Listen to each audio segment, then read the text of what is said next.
Adventurers, welcome back to the Elder Scrolls Lorecast. This is your host, Tom, or Robots, and I'm here as usual with my good buddy, Lotus of Doom. Lotus, how are you doing, buddy? I am good. I actually just hit the highest rank in Cyrodiil in ESO, so I'm ready to actually let myself blink and talk about villains. Yeah, I hope you get some moisture on those eyeballs.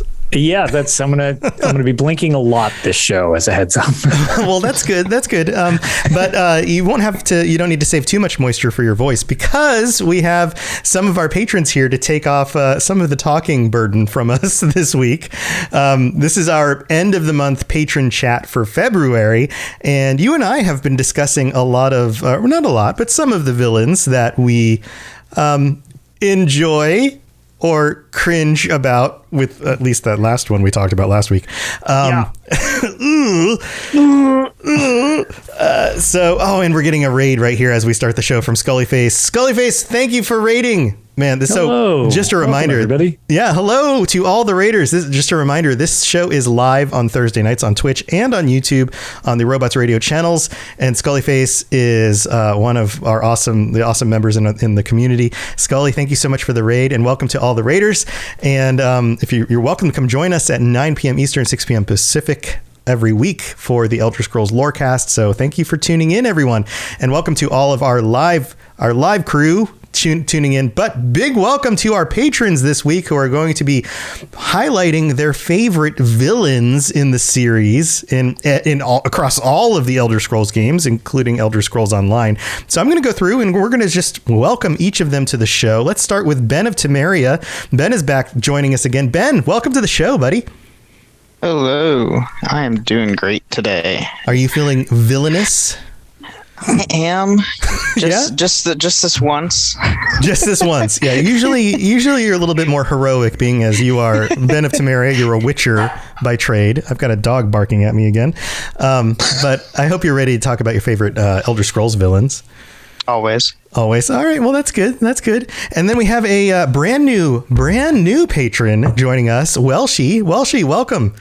Hi, how are y'all doing? I'm doing pretty great.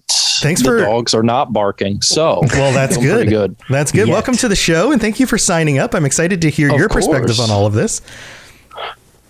Got a bunch of ideas, bunch of thoughts. Sometimes I ramble, but I'll keep it simple. Hey, man, we've all been there. Of everybody's ears. Nah, you're in good company. I mean, Lotus and I are podcasters. I mean, rambling is what we do. Welcome to the group.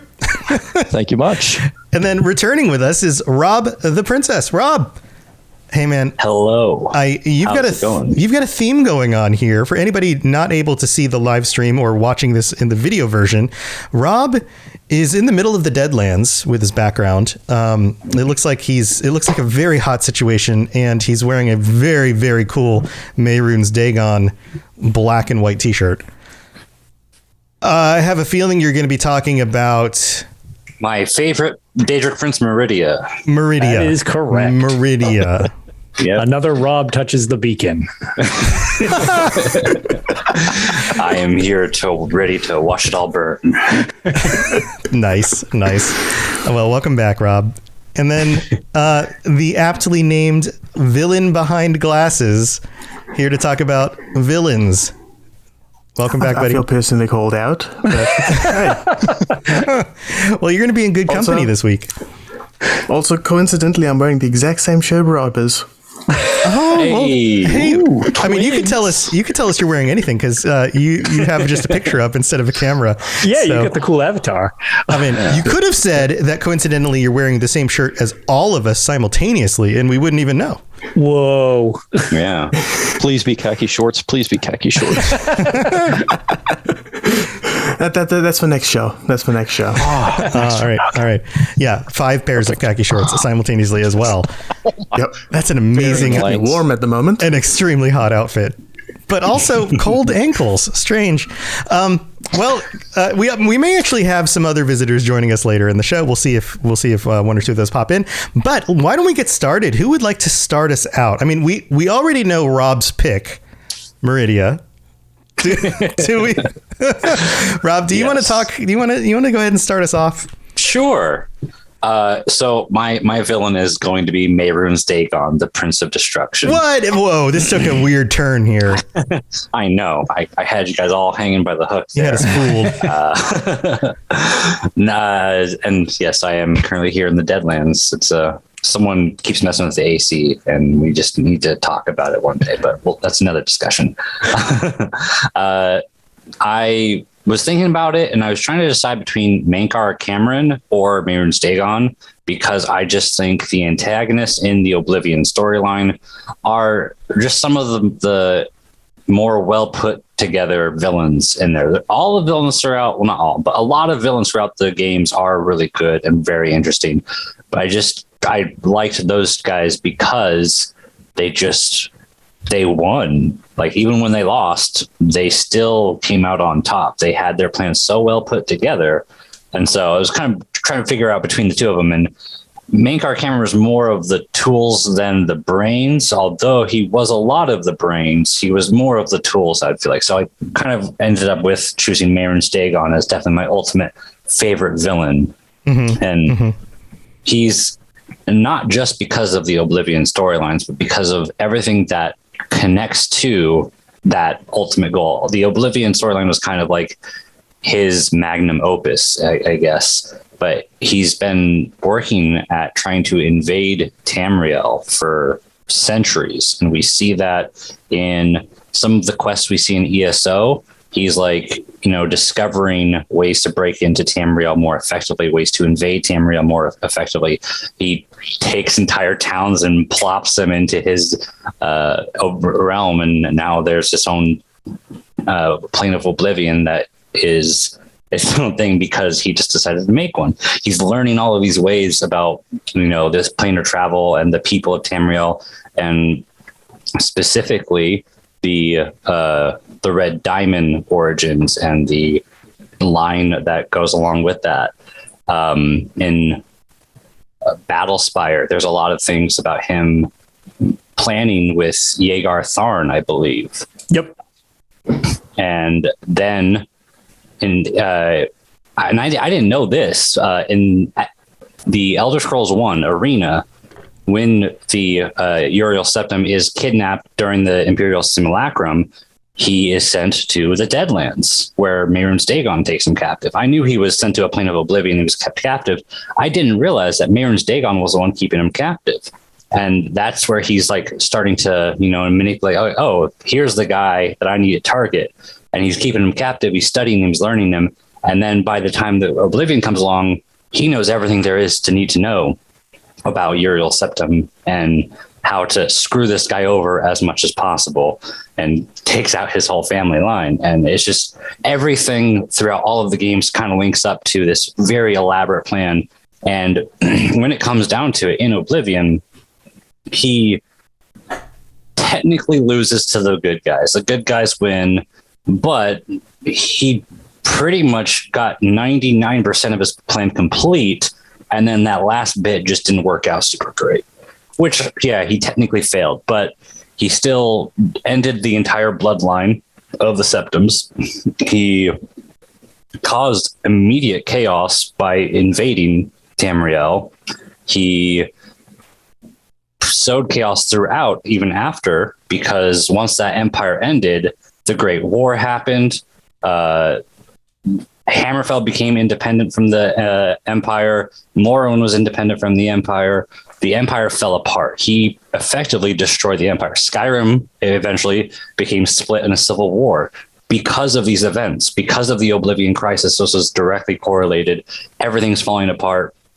So yes, Martin Septim sacrificed himself, and the Champion of Gavach worked together to defeat Mehrunes Dagon and all that, and he technically lost. But much destruction was created, and much anarchy was everywhere. It was everything that he is. He's not about destruction without a means. He's with destruction with a means specifically, and that is like he essentially created a new world. The whole world was shaped entirely around what he did. So he won in every way, and besides that very last bit.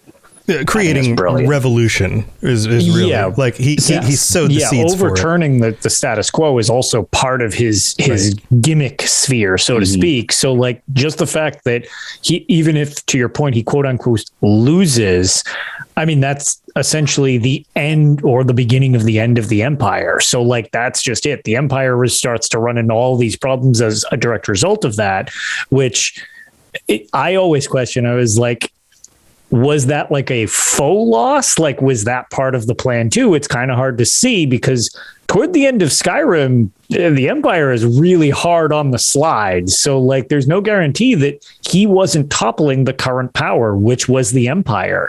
He doesn't necessarily have to just come in and throat punch him and be like, haha, I won. When it's just like, well, I mean, you guys fell apart directly after because of all of this. That could theoretically still be playing into it, unless, you know, your events in Skyrim change the outcome later on. We don't know. The timeline's kind of stopped to that, but just, you know, that's very, very plausible.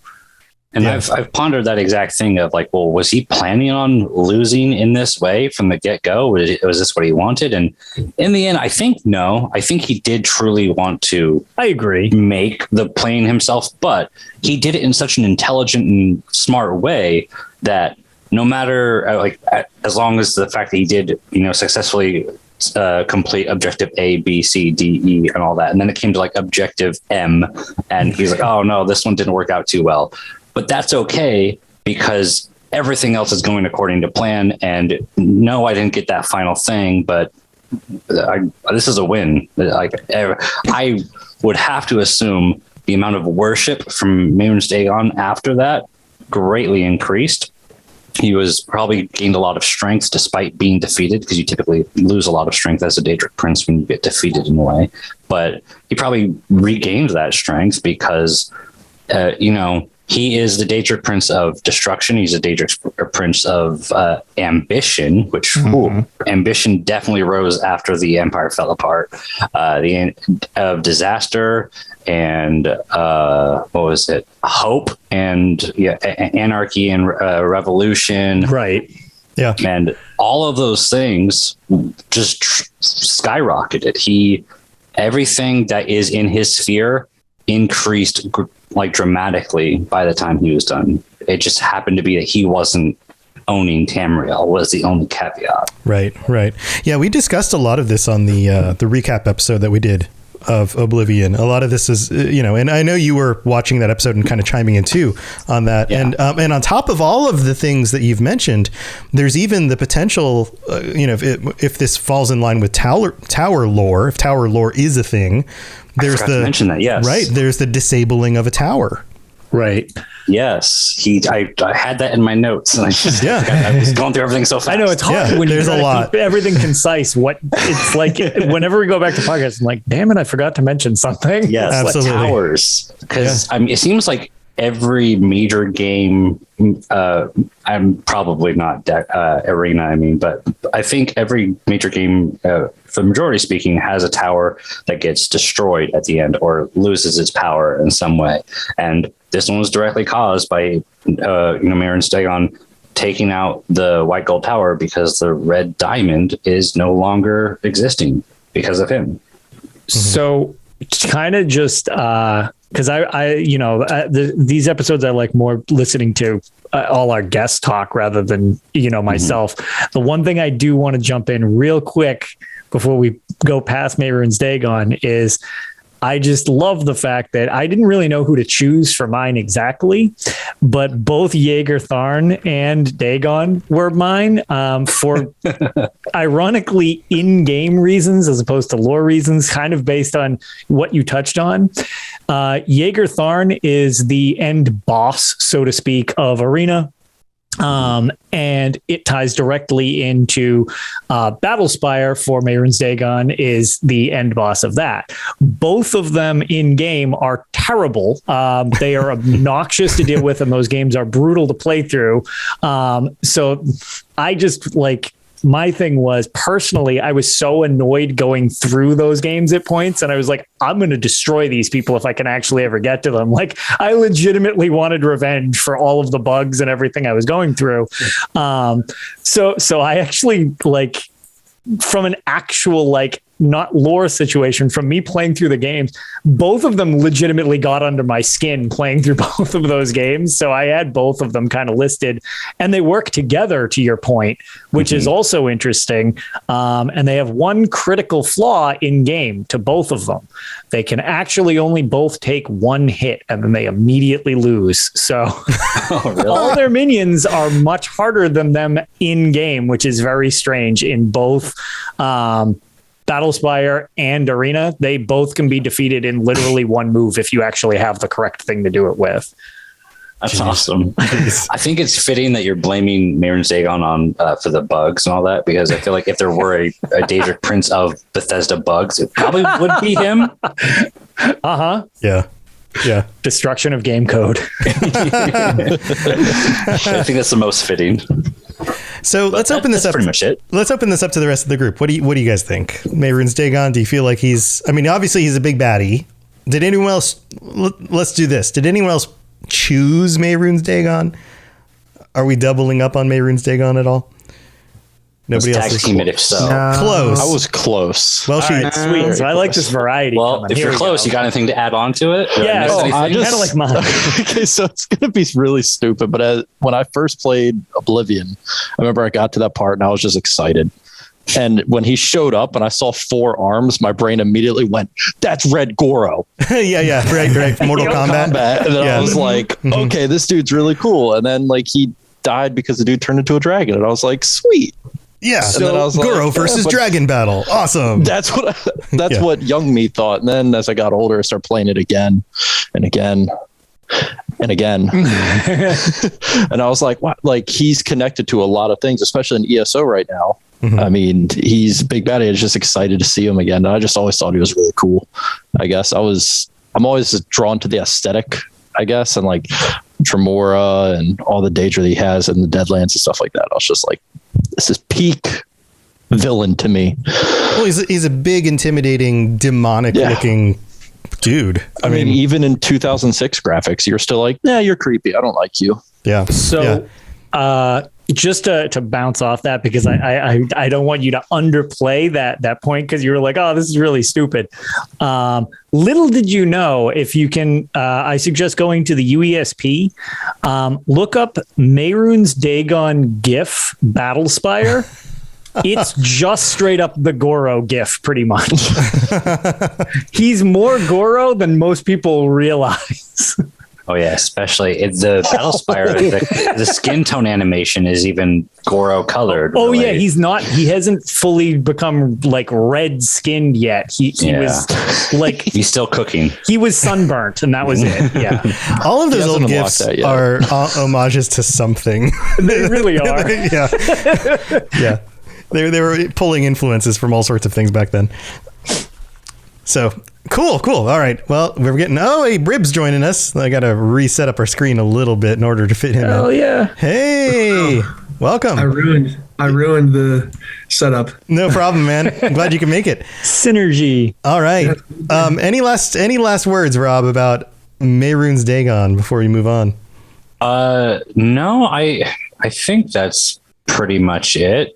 I mean, there probably was at least 20 other things, but I'm not going to remember them. So he's really cool. Nice. All right. Who wants to go next? Who would like to chime in with their favorite villain? Oh, first of all, Brib just joined in. Brib, we just wrapped up Mehrunes Dagon. That was Rob's choice. Did it happen to be your choice as well for favorite villain? No. Okay. Just wanted to double check, give you a chance to chime in there. All right. Who wants to go next? Why don't we jump over to Ben? We'll throw Ben in the mix. All right, that's cool. I actually chose Lord Harkon from the Dawnguard expansion. Nice. Oh, okay. Just his tenacity. He had a plan that the patience that man took to just even start executing his plan is beyond, for me, is terrifying. Okay, I'm going to wait, 300-500 years and then, start planning all this, let alone start doing it back then too. and then somehow keep himself hidden and his whole entire clan hidden for almost half a millennia. Yeah, it was a long time. So to remind people, anybody who hasn't played, he shows up, I believe he only shows up in ESO, right? No, Dawnguard. Dawnguard. I'm sorry. He was the Dawnguard vampire guy. Yeah, right, he's right. the Dawnguard vampire. Right. Yep. I'm thinking I'm mixing up my vampires. He's the Dawnguard vampire guy. Yeah. And how long does his plan take to unfold? I'm trying to. Well, Serana was asleep for at least 4,000 years, but beyond that, we don't really. We could be another 4,000 beyond that. We don't really know. Yeah. It was a long time. I mean, this was like a long time. Yes. And super patience. Yeah, snow elves were still normal. And somehow keeping himself hidden for all that time from all civilization, so his plans don't mess up, is crazy to me. Let alone, he has sleeper agents across the entire world, across all of Tamriel, basically. On top of that, so it's a lot of patience. That's That's so. This is interesting. So you went Vampire Lord as your favorite villain. Are you? I mean, this kind of ties into the whole witchery thing. Like that's true. Like hunting monsters. Vampires are very much a big part of the Witcher lore. They're definitely a big. They play into that. Vampire lords, those kinds of things. Do you feel like this was a big influence? Yeah, it was in a your choice? good connection for me. With all this other stuff I'm like into, vampire, werewolves, all the traditional style monsters that you see in Elder Scrolls really hits home for me. And funny enough, I play as a werewolf in the Elder Scrolls, so werewolves and vampires don't like each other in general. So no, they don't. They don't. Cool. All right. Did Lord Harkon show up on any of the rest of your lists? Or did anyone else pick a vampire at all? No, we're getting no's. This is interesting. Nobody's had crossovers yet. One of the ones I was considering from spoiler alert, the Reach storyline in ESO. Yeah. That's where my brain went first, and then I figured you guys were like, no, it's Skyrim. Like, oh yeah, you're right. Yeah. It's a very similar story, but they kind of go very different directions with what they want to do. Right. Sure. Right. So did you side with the Dawnguard faction against Harkon because you liked fighting him as a villain so much, or did you like him so much that you wanted to join him? Like, what side did you go then? I fought against him. I liked fighting against him. I did do both to where I joined him. To me, I don't know, I just felt more natural fighting against him. Yeah, having vampire versus ancient order kind of style. Dawnguards, just especially with your love of Witchers, the Dawnguards, right? That too. Yeah. I mean, I definitely tried both as well, and the one thing that is really cool is when you work with him, and you get to take out the sun using Oriel's bow. That's a pretty cool moment in Skyrim, even if I didn't like playing through on that side. I still have not played the Dawnguard expansion. Oh, really? Oh, no. Definitely worth it. It's good. Brib. Yeah, either side, dude. Yeah, either way. I mean, kill Harkon. That's the cool thing to do. But that's the moral thing to do. Fun fact: if you don't taint, you can taint the arrows with Serana's blood and shoot the sun and darken it, which is really cool. It is pretty cool. Or you can not taint the arrows and shoot the sun. And flashbang yourself. You get this giant solar flare that kills all vampires nearby. It's so insane. That's think so of cool. all of the 360 era sun bloom in games that was all the trend back in the 2000s, and just picture all of that in one arrow. From what I remember, it's just obnoxiously bright. Yeah, no, just don't play it on your HDR TV in 2022, or you will go blind.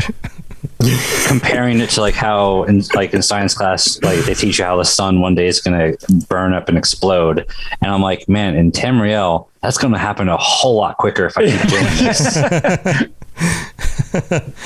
Well, cool, man. This is a cool pick. The other thing I always think about when I think about Skyrim vampires, was the expanded, we'll call it the expanded vampire design when the Dawnguard DLC came out. Because originally you could turn into a vampire, but you didn't turn into a vampire lord.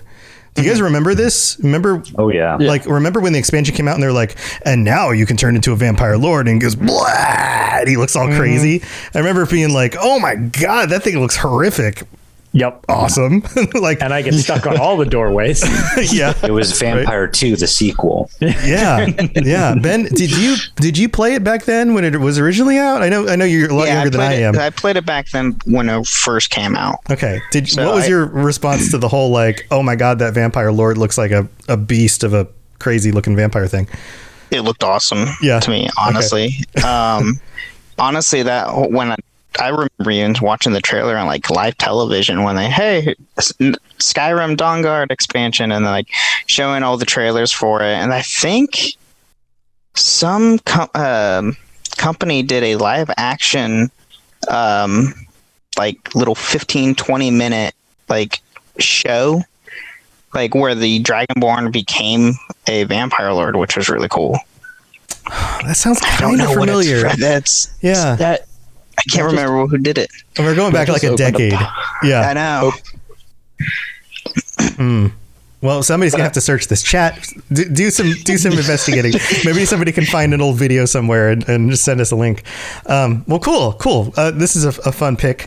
Here, let's move on to somebody else. Who wants to go next? Who has the next on the list of things? Welshie, you want to go? Yeah, I mean, why not? It's so when I saw the topic was villains, I immediately was like, I went to like the big ones. Yeah. And then I was like, well, somebody's probably going to choose Mehrunes Dagon. Somebody's probably going to choose Harkon. I was like, Guars. It's like, I'm sorry. I just keep saying Guars. Stop trying to brain control people into disliking Guars. We did an episode about how they're the scariest creature in the world in all of Tamriel. Guars are evil. No, I mean, hashtag cult of Guar. They're deceptively smart and evil. Right. We did an episode that confirmed how dangerous and terrifying they are. So yeah, but that's Guar, and I thought of the band. The band Guar people think of the band. Yeah. Also evil. It's also evil. We're taking them all down. But I thought back, I was like, all right, let me just try to think quickly. And I was like, all right, well, Oblivion's probably my favorite. And I was like, I really enjoyed the Dark Brotherhood quest. And I was like, Matthew Belmont. He's kind of an edgelord, but like it's okay. I mean, you're not wrong, but I think because I was like just refreshing and stuff like that. I just thought it was just funny that he was like, oh, Lucy and the Chance killed my mother. I was a boy. Mm-hmm. I'm going to join and move all the way up and then wipe them out. Yep. That is dedication. Like Harkon has like thousands upon thousands of years of patience, but this dude, like from a child, was like, you. Plus, he's not immortal, so it's not like he could wait thousands of years either. Like 80 years old, like, yeah, exactly. But I just saw it. I don't know. It's like I hated him, but then I also love him. Like I hate to love him and love to hate him at the same time. He's a super screwed up character. That's actually a great choice because that's still, I think, one of the best quest lines in a video game, period. 100%. And then the whole like Jason's mother head thing, and you're like, yep. Once you get to that creepy shrine downstairs, it's like, oh, cool. I just understand now why this game got re-rated from T to M. Oh man. Oof. Yeah, some of these quests are just like, Lotus and I talk about this pretty regularly. This whole like on the surface, everything seems like, oh yeah, T-rated. Yeah. Oh, dark stuff. People get killed, murder, and then you get underneath the surface of some of them, like some of these, and you're like, yeah, it's like, it's like, ooh, that got dark. And at first some of it's like implied, and you're like, you did what to those poor ladies in Dawnstar? Yeah, that message. Like, oh no, I don't like the implications of this message like, that was left here, or the implications of like the scenery of this. It's very disturbing. In the Nordic dragon priest tomb. That was another one. Yeah. So what are the? So you have any other thoughts on this? I don't want to move on too soon and open it up. No, you're fine. It just struck me when I first played Oblivion and went through the Dark Brotherhood. I was like, ooh, cool armor. And then I was just like, oh, this is actually like really deep. And then you're like, oh, hey, my buddy Lucian. And then you're like, you have no skin anymore. Okay. Back to the drawing board. Oh no. It's like the whole thing where you're gonna do my man like that. Yeah, like, and they're like, oh, hey, he's upside down, naked, and no skin. But I think you did it. Yeah. It's you now. It's like killing the wrong guy and be like, oh. Point fingers like the Spider-Man meme where they're just pointing at each other. That's how I interpret it now. But yeah, I just think the whole from a child seeing, I mean, you got to think the emotional damage that came from seeing what he saw. Right. Mm-hmm. And then just like getting old. I wish it would say like an estimated age, because his picture, he looking old. He looked a little crusty. Old, yeah. Well, that's a lot of years of being disheveled. Just a lot of years of hatred. I'm trying to find the picture. Also, living like that probably ages you a bit quicker. Yeah. Also valid. I was going to say. He could be like, 20 working night shift. Yeah. I relate to that way too. This is why I don't come on camera. I look just like that. It's me. Yeah, I'm trying to find his picture. I'm going to see if I was trying to find one too. I can't find a Yeah. picture of him. I was on the Elder Scrolls fandom for his picture wiki page or whatever. He's just staring. Yeah. He's been staring at me this whole time because I've had it pulled up just in case, because I was like, I suck at writing, so let's just have information I might need. He's got some wrinkles. I found a photo. I don't know if you want to like drop in the Discord or something for you. Yeah, go ahead and share it in the Discord, because these are. It's a little grizzled. It's a little grizzled. Oof. Yeah, there he is. Someone beat me to it, I think. Yeah. It was me. I just realized, I don't know why. I'm like, I don't know how to share this with you. And then I was like, oh yeah, Discord. Technology's weird. I'm like, He's a little grizzled, but he also has a nice shiny complexion. Yeah, there he is. Yeah, it's that Oblivion characters. It's the Oblivion character where all of their skin looks kind of golden and kind of shiny. Oh, I just assumed it was the oil that he kept on his mother's head in the basement. God. He used the extra for him. he's just bathing in the blood of his enemies. I mean, It does wonders for your skin. it does wonders for $9.95. Yep. Call now. Oh dear God! Order now, you get another set for free. Yeah. Oh, revenge. This is, dark stuff. Any of the rest of you guys want to chime in with any other thoughts? This is what my last thing about this is. I'm just looking, and like the shrine for his mother's head isn't even that ornate. It's just like wooden table, candles that could burn the whole thing down. Yeah. She's a modest And then woman. The picture of her head. The picture of her head is real good. I have to put this up on the screen. And I know this isn't great. Oh yeah. I know this isn't great like audio quality stuff for the show, but if you want to see look it up if you're listening on the audio version of the show. If you or just check out the audio or the video version.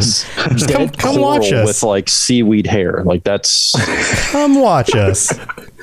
Why is it? It is so tape disturbing. modified. It really is. It is so messed up.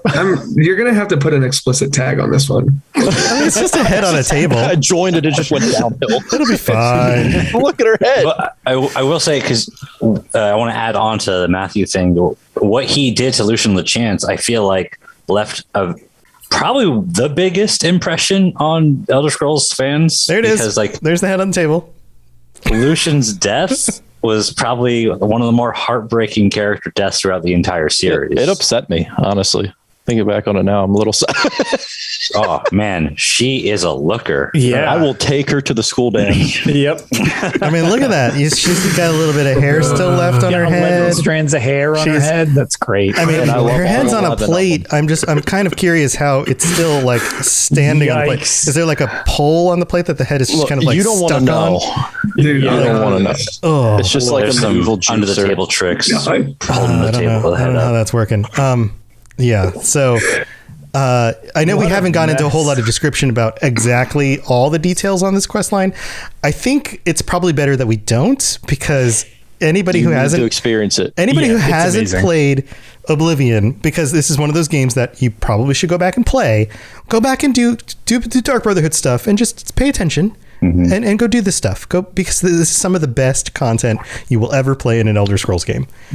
Once you get attached, get really attached. Yeah. It'll all work out. Go do it. Get attached. Go do it. I was a 10-year-old and I played Oblivion, and I didn't understand any of what this was. I played through the quest line, and now I'm like, man, this explains so many things in my life. Oh no!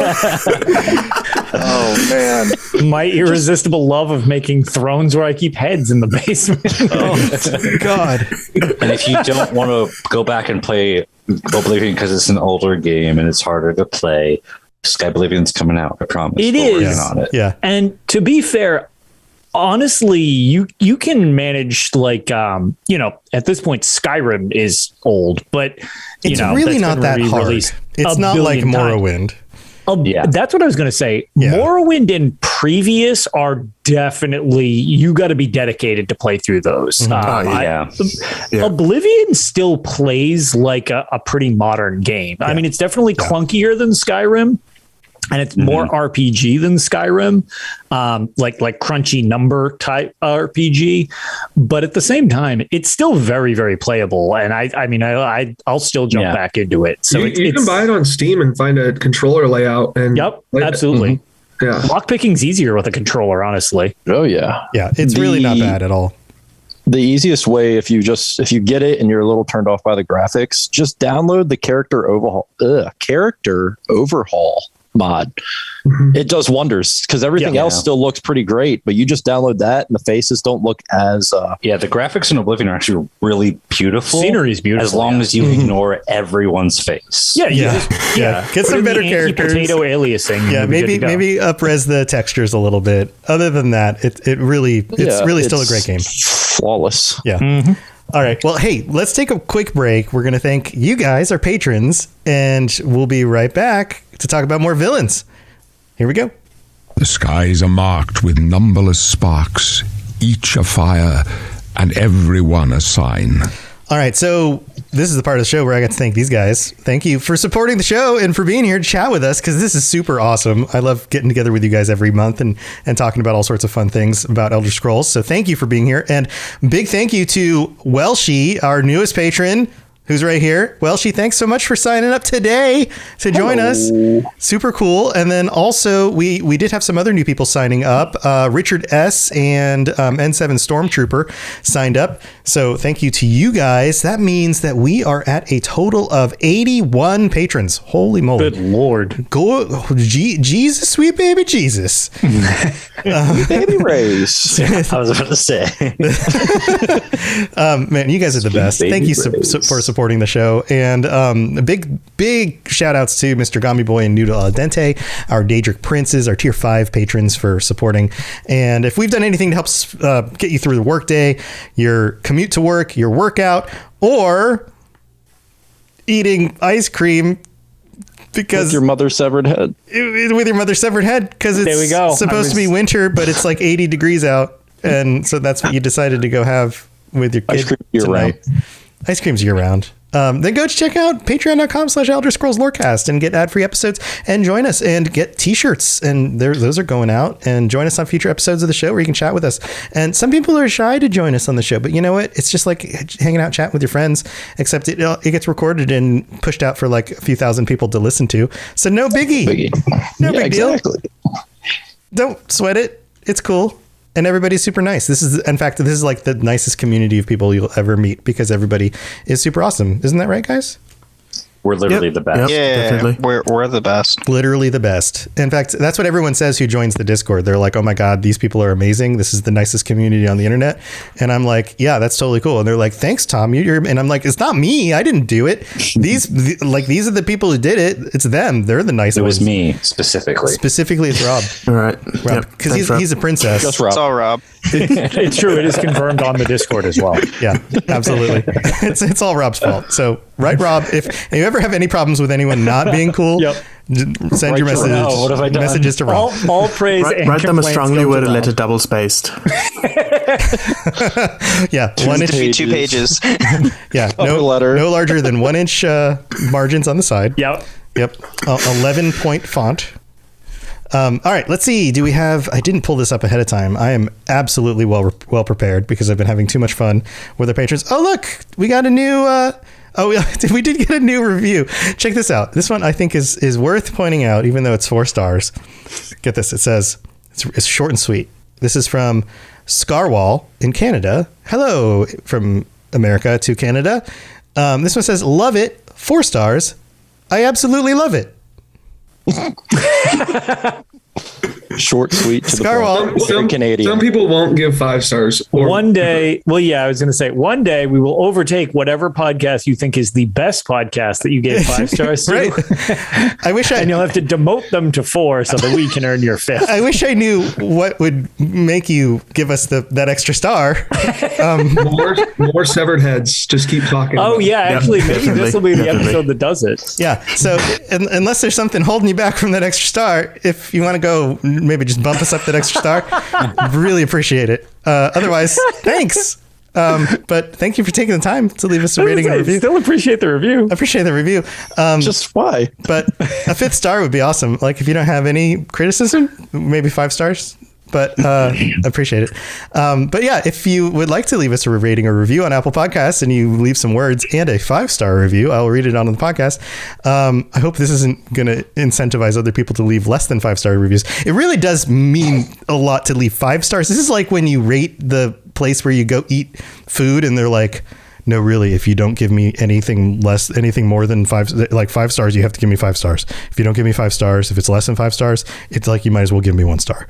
Like that's the way this stuff works. I don't know, because I don't really look into the analytics of this. It's like 5 stars or nothing. I was going to say, which is probably not exact. I don't know. I guess for my own sanity, it's probably a good thing. But I don't do any of the checking on this with any of this. But I do know that the Apple side, it's pretty funny because it's like, oh yeah, so you get a 5-star review. It's like, okay, cool, yeah, that makes sense. And if it's 4 or less, you're dropped in the rating scale. It was like, what? That doesn't. Why not just put 5 and 1? Right. Why bother with the other 3? That's basically how it works. It's a lot like the Netflix rating system where you have like the thumbs up and the thumbs down, except you have 1 thumbs up option and 4 thumbs down options. Right. And they might as well just varying degrees of how far down the thumb looks. Like right. They might as well just make it a thumbs up or thumbs down, and then you just have that would make more sense. Like, do you like the podcast or do you not like the podcast? Yeah, they might as well just do that. Ratings.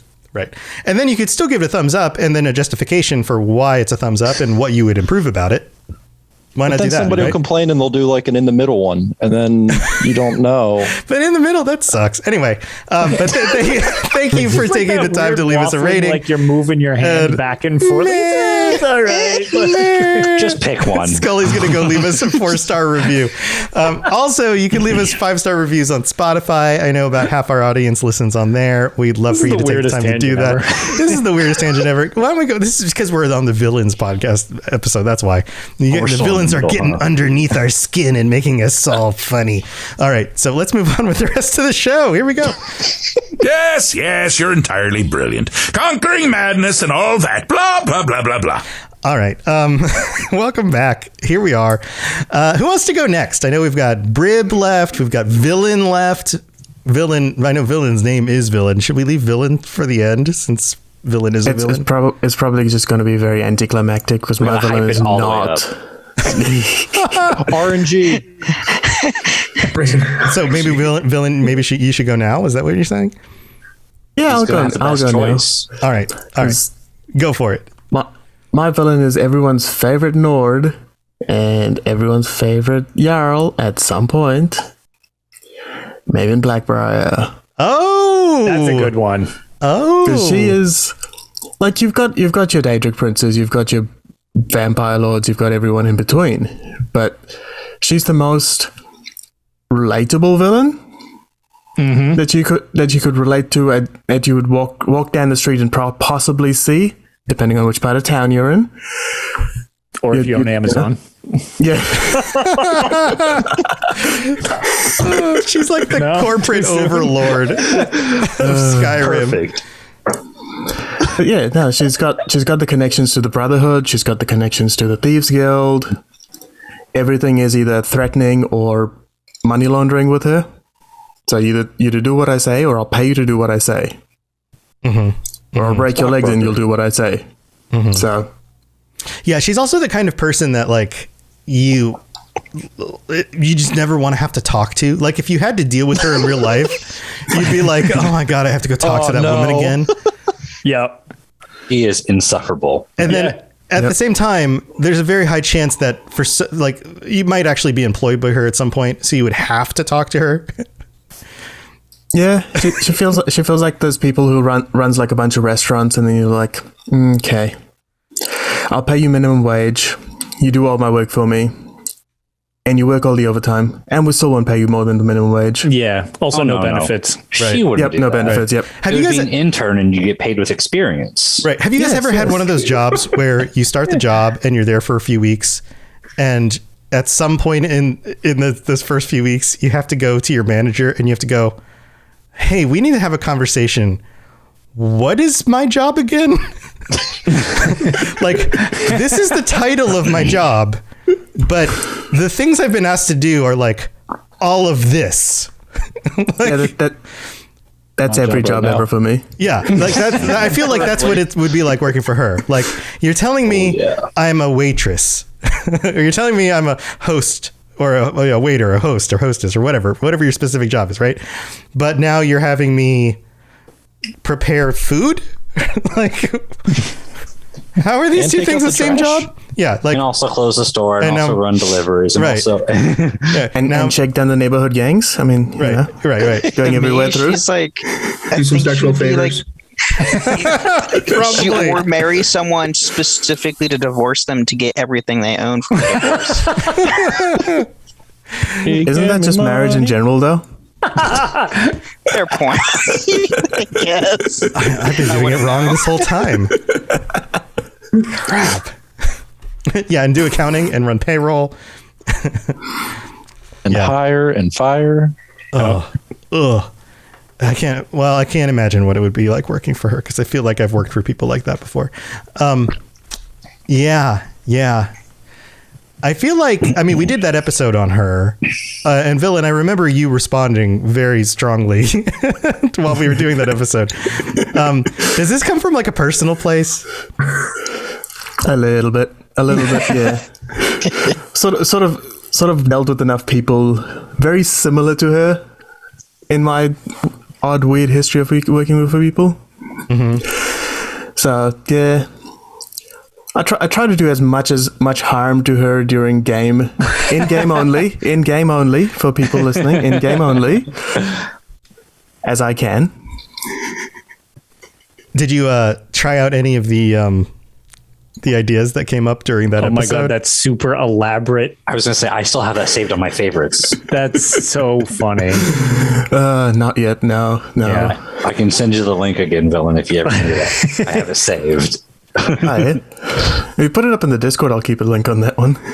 Yeah, for anybody who isn't up to date, we did an episode on her, and there was a post from a few years back from a Redditor who absolutely hates Maven Black-Briar's guts and came up with this very elaborate way to basically troll her at every possible way.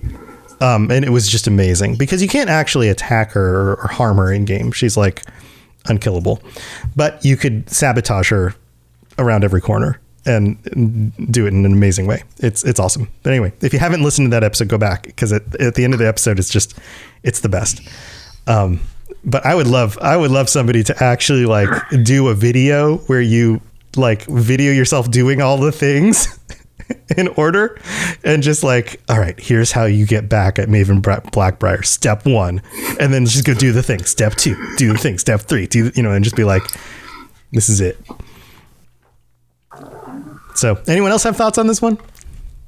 All I could think about was just having like the Dick Dastardly mustache while you're running around like setting the beehives on fire. Yeah.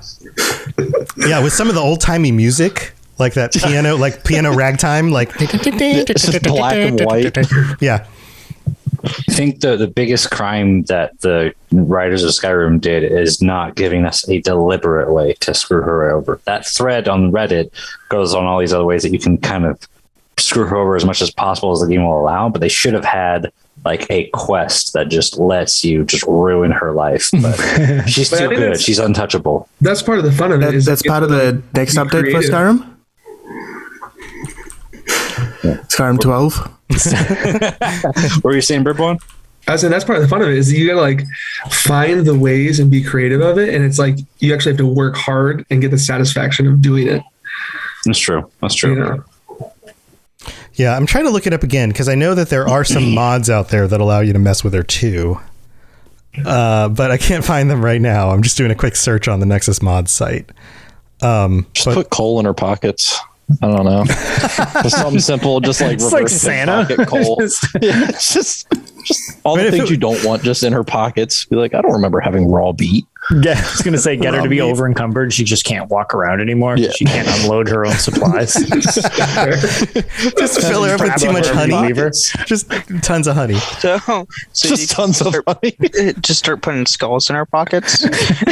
Just hangs out there forever. Find. Just put roadkill in her pocket, just like found this.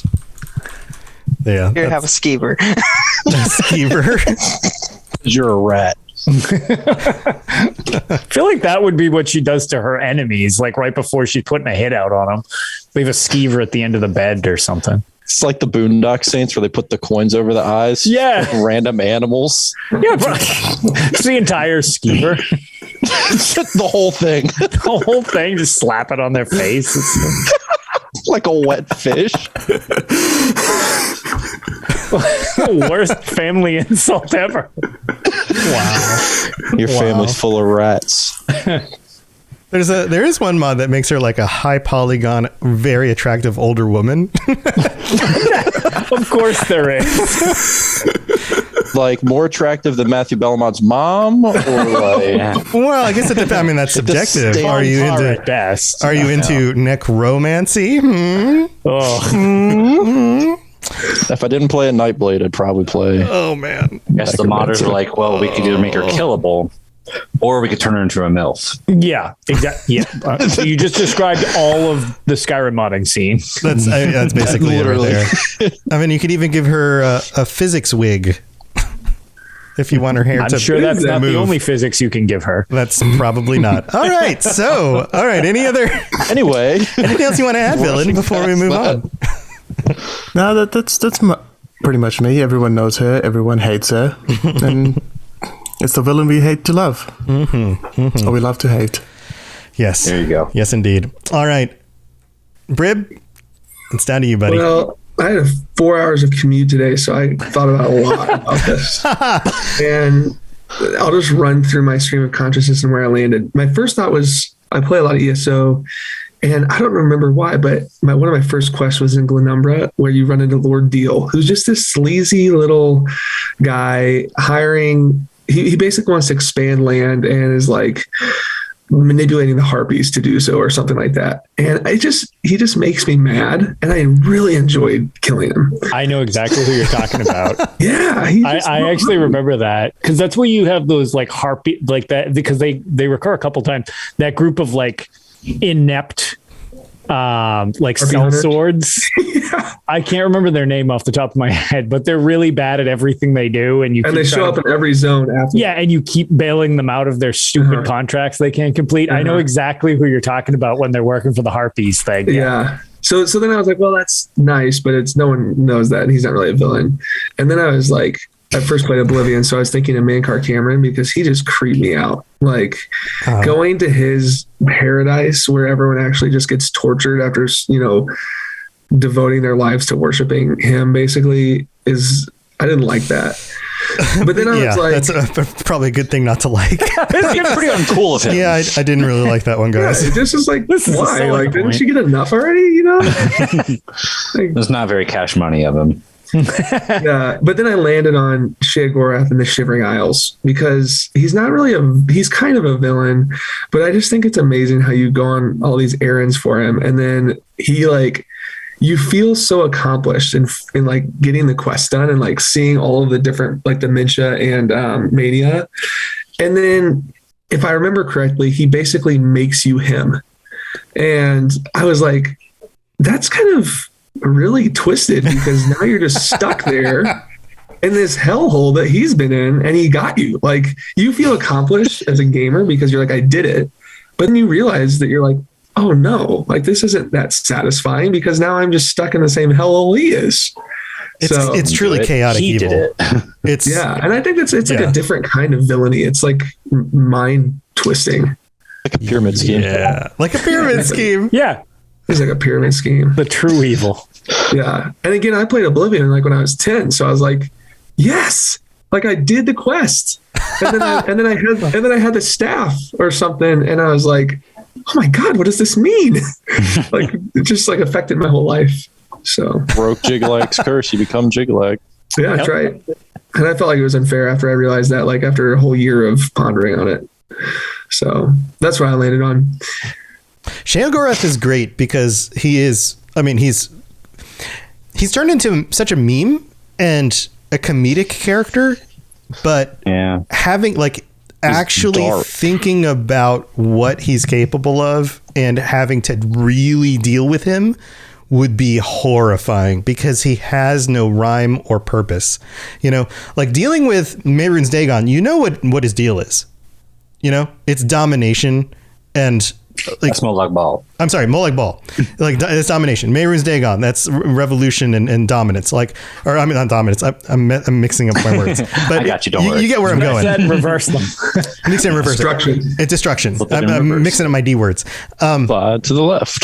But you know what you're dealing with, right? Like you've got a sense of like, okay, this is what these guys are about. With Sheogorath, it's chaos. Like, and you can say, okay, I know what this is about. It's about chaos, but that's the thing is about chaos is that like you can't pin it down.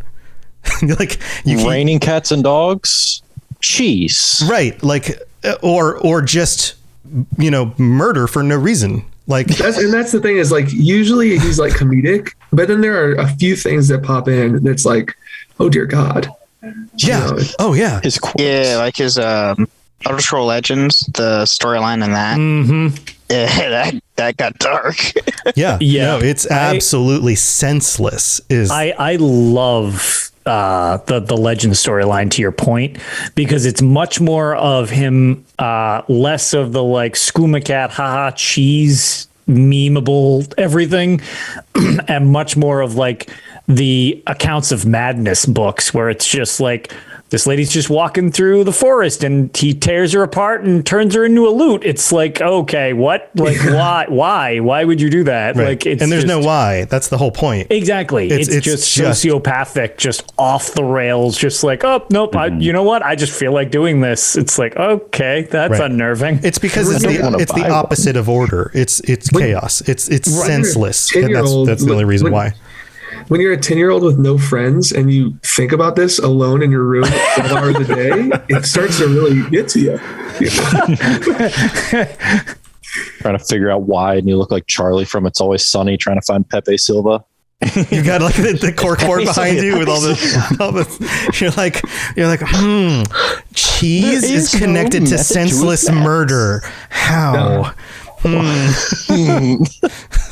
I'm like, this episode has been almost like a counseling session for me as I think about I have been waiting for this episode for years. Are you okay, my dude? I need to just lay down for a little bit.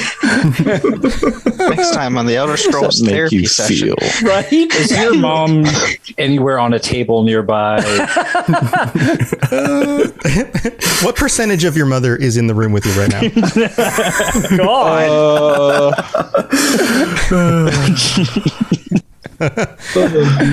Demonetized. Oh, we got demonetized. Oh, don't worry. I already canceled my my Twitch stuff so I can multi-stream. So don't worry. Oh man. Yeah, I think Sheogorath is like, that's one of the things that they play up a little bit in the storylines is when you're dealing with them, like your character is unsure of how to interact, but I mean, they could make it a lot more scary. And of course, like plot armor, right? Like nothing terrible is going to happen to your character. Your character isn't all of a sudden just going to explode into confetti and Sheogorath's going to go, that was fun, and then move on with things because plot armor. But other people do, or whatever. Well, I mean, to be fair, actually, in the Shivering Isles expansion, that it's actually a quick way to get a game over if you get out of line with Sheogorath. It's just an instant game over because if you hit him while he's on the throne, he stops whatever dialogue he's doing, glares at you, and he says that was a huge mistake, and you reload falling from the sky onto the Hill of Suicides where you die instantly and have to restart the game. Well, there you go. So yeah, even in game, you don't want to get too out of line with him. Mm-hmm, mm-hmm. So T-Rex is joining us. T-Rex just got out of work. Look at that. Hey. Hello. Just in time. Just in time. I mean, it's like 10:10. It's all right. That's fine. You get to be 11:10 here. Fine. Yeah, you get to be the final fill-in or whatever for who your favorite villain is. You get to be the caboose to our choo-choo train. There's so many villains, though. To our villain train. Yeah, we're just wrapping up our conversation about Sheogorath. You want to add anything? Oh my god, I love Sheogorath. Terrifying. He's great. He's so funny. Like everything about him is great. Everything about him is great. I did want to add something about it as well. I forgot. I like that ESO introduced Codwell because he can be the meme. He can be the internet funny guy, and they can move all that randomness onto him, and Sheogorath can still encapsulate the dark side of that. He can still be the scary madness. I like that they introduced a different character so we can split that. That's good. That's a good point. Yeah. Ironically, the Cadwell storyline, without spoiling it specifically, I mean it's Still elsewhere pretty content. dark. Yeah, I was gonna say he's got a pretty screwed up past as well. Yeah. Is he the same? Yeah. Who's the voice actor of Sheogorath in Oblivion? It's John Cleese. what? Well, no, that's Cadwell. That's Cadwell. Yeah. Yes, John Cleese is Cadwell. That's Oh my God. Best human in the world. What is his name? Yeah, I was good. Oh my God. You're talking about the Wes voice actor? Johnson? Wes Yeah, Johnson. yeah. Yeah. Wes Johnson. Thank you, Wes Johnson. I was going to say, Wes Johnson's great. I was Love like, that why guy. am I freezing on his name? Yep. Yeah. So, there was the last thing I wanted to add in is that part of the reason why he's so funny is just the absurdism of his nature. Like absurdist humor is very funny. Like that is Monty Python, right? Monty Python is absurdist humor. That's why we find it funny, but it's only funny when it's happening to other people. Right. When all of a sudden your own life becomes absurd and you can't place rhyme and reason to everything, then all of a sudden that becomes horrifying. Like, why is my house now made out of cheese?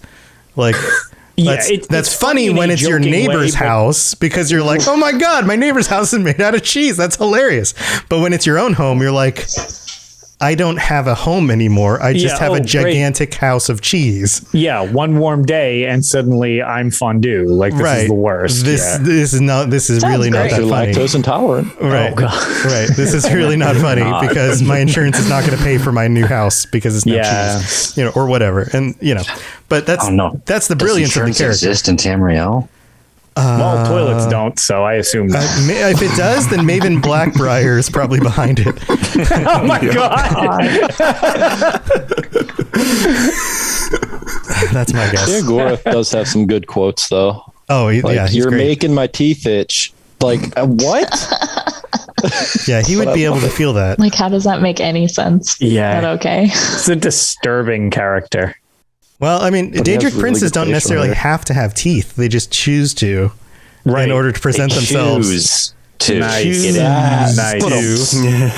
So they look normal. Yep. Well, T-Rex, I'm glad you were able to join us. Do you have a favorite villain?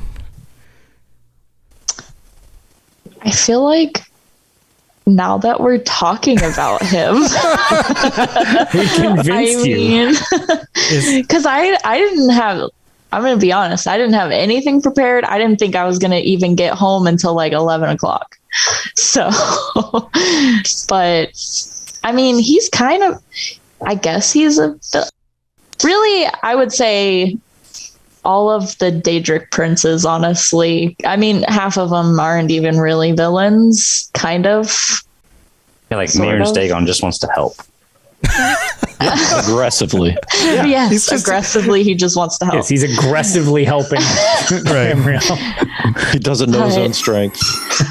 I feel like out of them, my favorite is definitely Sheogorath. Uncle Sheo is the best. He's funny. He's really not that bad, Okay. even Man, though here's a he's quote. pretty bad. Here's a quote from Sheogorath, and then you can tell me that he's not. I was going to say, Brim coming in with the Oh, deep God. stars for the rest of his therapy. Oh boy. Look at that quote. Oh my god. But only if you're partial to being flayed alive and having an angry immortal skip rope with your entrails. I mean, remember that's that kind of one. hilarious. Terrifying. He's a But he's sicko, not that bad. but in a He's goofy not. way. Yeah. It's a goofy And he's way. always talking about cheese. There's levity with his murder. Yeah. Oh my goodness, my dog is running around. There's plenty of ways to explain why every Daedric prince isn't that evil, though. And so, yeah. Except Molag Bal. I mean, Molag Bal is pretty. Pretty evil. No, he's Yeah. I think he might have got me there. Yeah, not a lot of redeeming qualities with him. The others you No. can kind of work with. I mean, I could even argue how Mehrunes Dagon is legitimately not evil. And yeah. Yeah, he's questionable.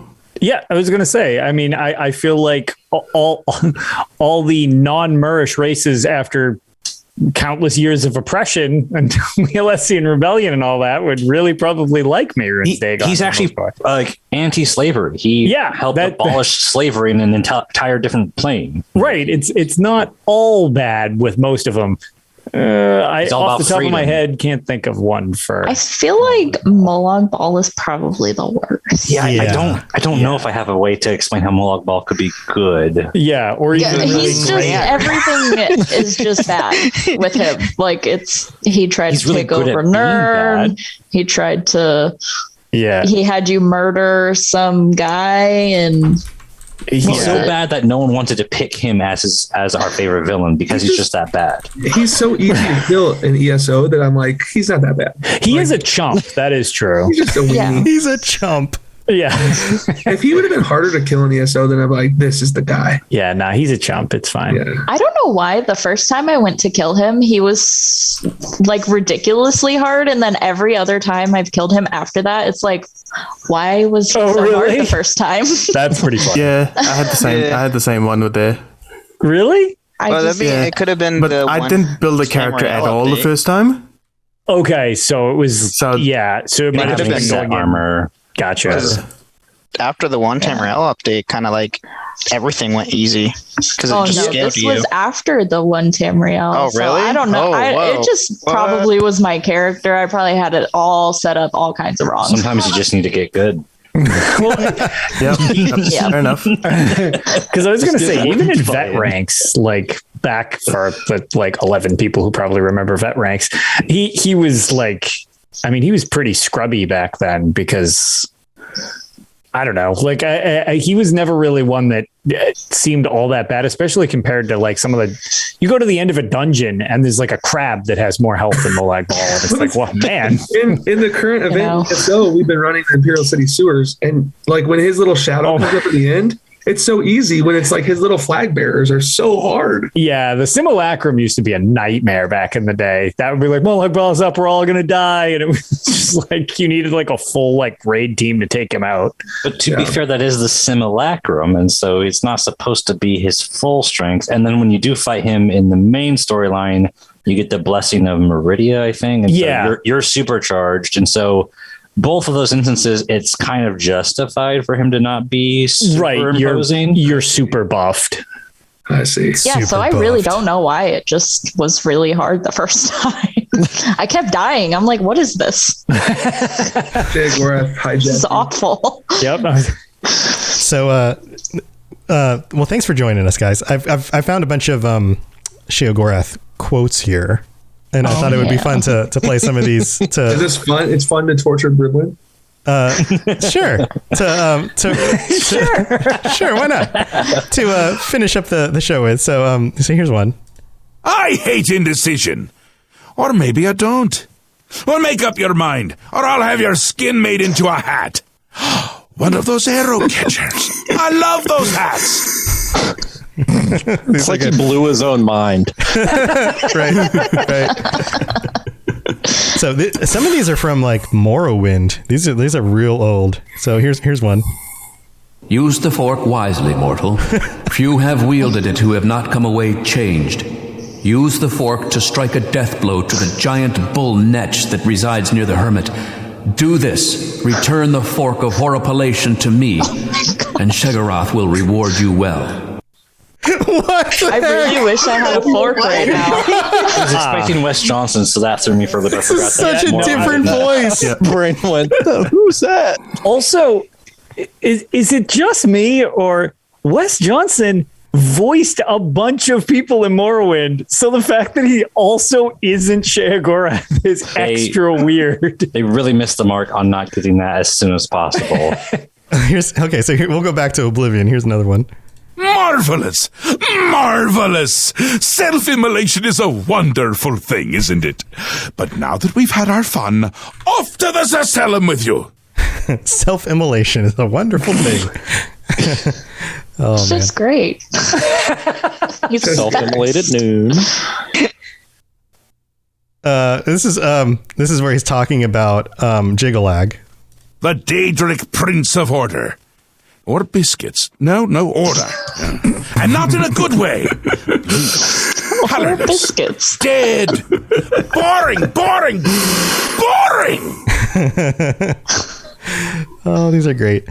I'm trying to find some other really good ones. Let's see. We'll check out the Skyrim ones.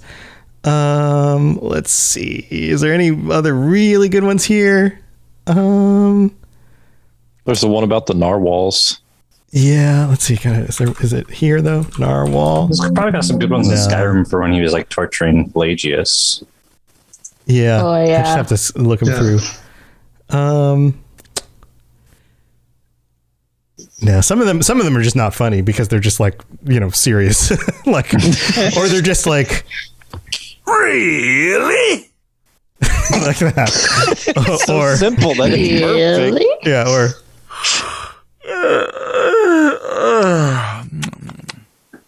he's just yawning. Really? Okay, I hope that's what that was.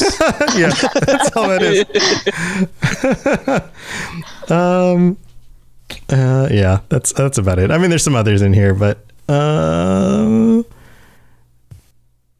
there's. I'm trying to see if there's any other really good funny ones, but I think that's about it. Well, guys, this has been super fun. Thank you for joining me again this week. Let's just go back through. I'm just going to go back through in order of everybody I can see on my screen. And feel free to share anything that you are doing, any cool projects you have going on, or ways people can reach out to you. And we'll start with Ben. Ben, you got anything awesome happening? No, nothing's really going on right now. Been playing a lot of Star Wars Old Republic on PC. So I'm been very tempted on maybe starting a guild if I can get people to play with me. All right, cool. I am on the Sorry. I'm on the server of the Tasil Shan, so I'm on that server. Not All on right. Starport. It's on the other US one, but yeah, that's about it. Cool. You can find me on Twitter and Twitch at Benetamaria too.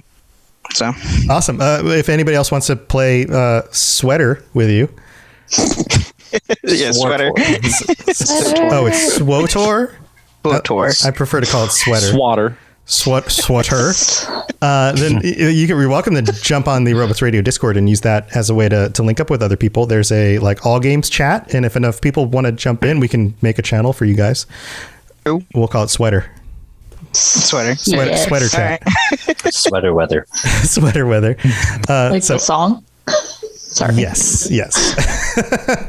All That's right. from SpongeBob. All right. Welshie, you got anything cool going on? No, just a lot of work. Then I just hit 50 in ESO, which sounds really stupid to say, but I've just been trying to grind champion points and stuff like that. Just having a blast. And then, of course, as soon as the as soon as the show ended, I was like, what if the greatest villain is actually the player character themselves? Uh-oh. We are Most of the time it is. I mean, you could just go into a town and just be like, yeah, and just gone forever. Yep.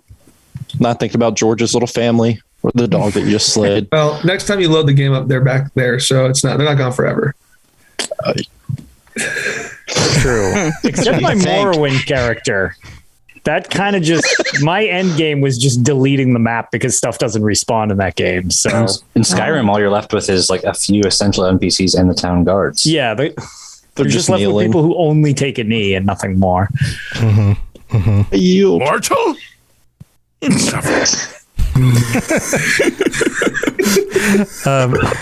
Welshie, do you want to leave a way for people to get a hold of you? I mean, I'm on the Discord. It's Welshie. Simple. I'm the sad frog eating pizza. Sad frog eating pizza. But yeah, I'm just around. I linger. I'm like a spirit. I'm just there in the background observing. Cool. Okay. All right. Rob? Yeah, you can catch me in the Deadlands. But other than that, I finally gave in and made a Twitter, which thank you for the follow, Lotus. Appreciate it. Got you. I almost responded. It's about time when I saw you do it. Thank you for the follow, Rob. Yeah, as soon as I started finding people, I'm like, yeah, I know you. So feel free to follow me. I'll probably start posting some memes that I stole from other places or something. I don't know, but I don't really have an exact plan for Twitter. I just wanted to see what I'm missing on that side. Maybe it'll be something, maybe it won't, but feel free to follow me, Rob the Princess.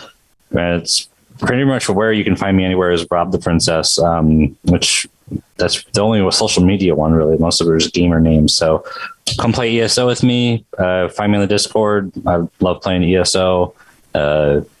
And we are actually going to be playing tonight, I believe, with the Lorecasters Guild.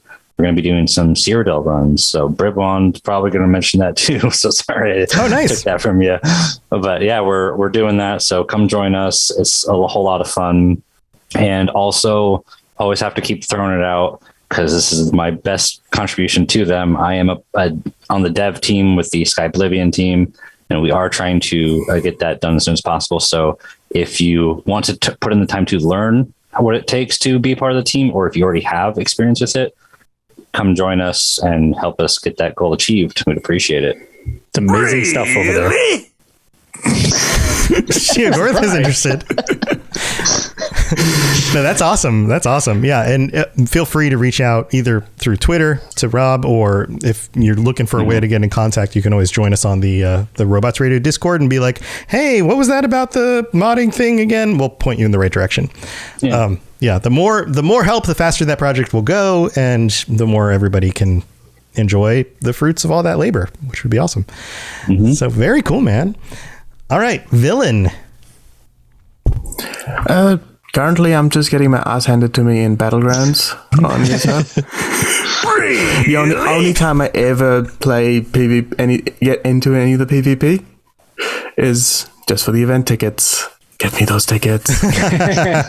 Yeah. But you can get me on Twitter at the villain_BG, and that's probably the best way to get me if anyone wants to do stuff. All right, cool, man. And then we've got Bribwan. So I spend most of my days huddled in a corner of a dark room. As we all understand why now. With the remains of your mother? just rocking back and forth. Just patiently waiting for his monthly dose of the therapy. Oh no. So if you want to get a hold of me, I'll be in that corner checking my Discord. And my name is Bribwan, so Bribwan.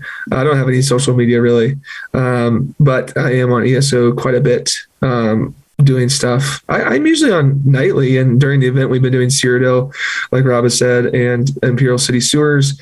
And then after the event, we had been running like some trials and dungeons as a semi-regular group, which had been really fun. So if we're going to do a trial group, we need probably like 5 or 6 more people to make it consistent, which would be cool if you hit us up in the Discord, or we're also a part of the Heirs of the Red Diamond Guild, which is also a Robots Radio podcast. Mm-hmm. And so there's a lot of overlap there in terms of in-game. Yeah. And you can be parts of, everybody coming together, and feel free to, just join in with everybody. That's awesome. Mm-hmm. That's awesome. Well, cool. We'll have fun with that. And T-Rex. Well, I don't do anything. So, I mean, I don't have anything interesting. Sheogorath does not like that. I do. Get out of here. Sorry, cat. I am on Twitter, T-Rex 9431. I'm also in the Discord, and I flop between Sweater and ESO, and I broke down earlier this month and subscribed to WoW. Oh no! 3 MMOs. You play the sword. Now you play the Sheogorath. Now you play the no! I'm playing Classic. Really? There it is. Yes. Playing Classic. I'm also T-Rex 1 on there. Yeah, I go through these phases where I need to do it again and hate my life for a little bit. Crying. Mm-hmm. Conquering how much hate for playing WoW after that, 3 MMOs at one time. That's I ambitious. can't engross myself into just one game, because then I'll get addicted and it's not good. So I try to Have you tried Lost Ark yet? Can I sell you on another one? Damn it, Tom, you're not helping. Yeah, that one's free. You gotta get one for every day of the week, you see. I know. You don't have to pay anything. You could just play it. I'm just going to have all the games. You pay with your blood. And your sweat. Oh my God, I'm sorry if you heard my cats fighting. Your life force itself is the currency. Yeah, so I'm doing that. Well, cool. Well, have fun with that. Good luck with all of that. And thanks for joining us, everybody. This has been super fun. Lotus, do you have anything else you want to share? Anything cool going on? No, we're just going to be, doing the usual Tales of Tamriel this weekend. And actually, you know what? I tried, I guess I do have something to promote this time, I suppose. I got a lot of good feedback on it, but I tried to do a commentary, which is absolutely not my thing because it requires some degree of scripting. But what with all the controversy over this achievement system being merged for Elder Scrolls Online, I kind of released a video on my YouTube, Lotus of Doom, where I give a way that they could actually both do the new system and not piss everybody off by deleting the old system. Really? Sheogorath is interested. Yes, Sheogorath. The only thing since my video, they've mentioned that they're trying to work on performance. So that's what's related to it. And look, I'm not a coder. I understand these things are complicated. I don't know if whatever minimal performance increase we might get out of that is worth upsetting all the people who like to have individual achievement journals or whatever. So if you have any interest on my thoughts on it, it's like a 10-minute video or something like that. But I made kind of an explanation on how I think we could get the best of both worlds out of the shared achievement system, as opposed to just deleting the old system and only having this new way of doing it, even though I super love the new system. Well, cool. I was going to ask, are you pro shared achievement? Oh, absolutely. I am all about this, but I don't, that's why I basically made this, was to be like, I love this, but we could do this without wrecking it for everybody else, even though it doesn't matter to me personally, I understand why there are a lot of arguments where it's like, this is actually kind of a bad thing for a lot of players, depending upon how you play. Yeah. Yeah. But, yeah, pretty much it. Well, thinking outside the box, maybe that'll help them with solving the issue. So yeah, worth checking out. Let's see. I've got all my stuff going on. You know where my stuff is, robotsradio.net, for all the different shows and my shows, all the different Lorecasts that I do, and all the other shows on the network. And I don't know. You guys know where all my stuff is. And then, of course, all the shows that are live each of the nights during the week, whether they're podcasts or live streams and games and those kinds of things. I also am raising money. This whole Ukraine situation's got me totally bummed out. I think it sucks. War sucks. Nobody should be invading anybody. And the whole thing just sucks. And nobody wants World War III. Putin should just go home and just stop doing what he's doing. And anybody who thinks otherwise should just, I don't know, just realize that war sucks and just stop. Right. So I was inspired by Ken from Chat of Fallout 76 because he started raising some money using Tiltify for Project Hope, which is raising money for medical supplies for civilians in Ukraine because civilians are being injured and having to defend their homelands. And imagine trying to defend your own home from invaders and how terrible that would be. I watched a video today of a father telling his 6-year-old daughter and wife goodbye because he needed to defend his home. Just imagine that. Yeah. Terrifying, right? Dark stuff. Real life dark shit. Real life dark shit. I'm sorry I have to bring this up right at the end of the episode. But this is the world we live in, and we're always on the brink of potentially falling back into the dark ages because of stupid crap like this. So we live in a society where, fortunately, currently we don't have to deal with this, but who knows? We might at some point. And we also live in a world where many of us have a little bit of disposable income. And so I'm putting my money where my heart is, and I'm hoping that some of you guys will too. And so I decided today that I would start raising some money as well. I set a $100 goal, thinking we could at least raise $100 and I'll match that first $100 with my own money.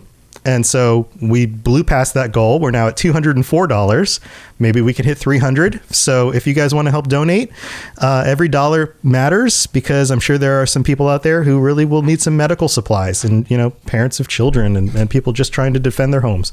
So if you want to do that, this stuff is up on the screen right now. There's a QR code. If you're watching the video version, you can just scan that. There's links in the chat. But if you are listening and you need a link, you can always go to the Robots Radio Discord and just look in the announcements section. There's a link you can click on. And I'm just going to keep this running for as long as we need to have it going for anybody who wants to donate. And this is a verified charity. This money is actually going to go to help people. None of it comes to me. None of it goes to anybody else other than the people in need. So if that's something you want to just kick in $1, or just the price of a coffee and just go without a coffee this week to help get somebody some medical supplies, some Band-Aids or whatever, because who knows what they're going to need. So anyway, that's what's going on. And will you put the link in the Discord as well? Yes, it's in the announcements section of the Discord. Announcements. Okay, thanks. So yeah, it's in announcements. Beautifully well said, Tom. It was tagged. Yeah. So, I mean, I know I could go without an extra $100 this month for something else I'd rather have to make sure that somebody can have, something help keep them alive, Right. So heck, I can afford that. I'm hoping that other people can afford that too. You should put the link at the bottom of the video as well on YouTube. Yeah. I'll set that all up. That'll be an easy way for her to get to it. That's a good idea. Yeah, I'll set that all up on the video version. But most people listen to this on audio. So if you're looking for a way to click on it on audio, it'll be in the description section of the audio. And I know some people have a hard time figuring out where that is on their audio platform. So the easiest way for you to then find it would be to just go to search Robots Radio Discord, log into the Discord. You got to click some stuff in there to verify that you're an adult. And then just look down the list of channels and you'll find announcements. It's like 3 channels below the welcome channel, which is the default channel you're dropped into. And you'll just see announcements. Click on there and you'll see the link in that channel. Holy crap. Brib just donated $100. Thanks, Brib. So now we're at 304 and now I'm going to have to raise the goal. So we're going to push it up. Thanks, Brib. And we're going to have to push that up to, we'll shoot for 400. We'll see if we can get to 400. That'll be our next stretch goal. So thank you. Thanks again, Brib. And everybody else who's been able to donate. And my $100 isn't even in that total yet. So we're 100 more than we're actually listed. So that's what we got going on. And heck, if you need to take, if you want to donate $5 and you're a $5 patron and you want to just pull $5 out of your Patreon this month to put it into the donation for this, do it. I can deal without the $5 from the Patreon for a month. Like I'll be okay. I'd rather go to something like this. So, anyway, that's what we got going on.